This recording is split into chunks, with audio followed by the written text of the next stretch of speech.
Praise the Lord. இன்னைக்கு noise cancellation earbuds இதை நம்மில் அநேகர் பயன்படுத்துகிறோம். இது எப்படி செயல்படுதுன்னு என்றைக்காவது நீங்கள் சிந்தித்தது உண்டா?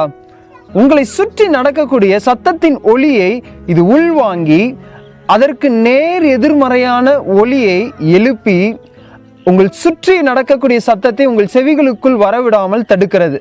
எனக்கு பிரியமானவர்களே, இன்றைக்கும் வேதாகமத்தில் நீதிமொழிகள் 18ஆம் அதிகாரம் அதன் 21ஆம் வசனம் இவ்விதமாய் சொல்லுகிறது, மரணமும் ஜீவனும் நாவின் அதிகாரத்தில் இருக்கும், அதில் பிரியப்படுகிறவர்கள் அதன் கனியை புசிப்பார்கள். இன்றைக்கு உங்களை சுத்தி நடக்கக்கூடிய எதிர்மறையான சத்தத்தை, உலகம் பேசுகிற காரியத்தை, உங்க நண்பர்கள் உறவினர்கள் சொல்லுகிற காரியங்களை கேட்டு இன்றைக்கு நீங்கள் இருதயத்திலே கலக்கத்தோடு பயத்தோடு இருக்கிறீர்களா? கர்த்தர் உங்களை பார்த்து சொல்லுகிறார், அந்த வார்த்தைகள் உங்க வாழ்க்கையில நடப்பது இல்லை.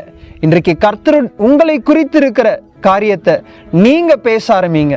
வேதம் சொல்லுகிறது, ஜீவனும் மரணமும் உங்கள் நாவின் அதிகாரத்திலே கர்த்தர் கொடுத்திருக்கிறார்.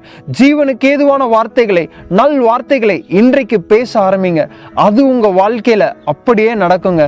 நன்மையும் ஆசீர்வாதங்களும் செழுமைகளும் வளமைகளும் ஆயுசு நாட்களையும் நல்ல சுகத்தையும் கர்த்தர் இன்றைக்கு உங்களுக்கு தருகிறார். கர்த்தருடைய வார்த்தையை பேசுங்க. இயேசு தாமே உங்க வாழ்க்கையை ஆசீர்வதிப்பாராக. ஆமென்.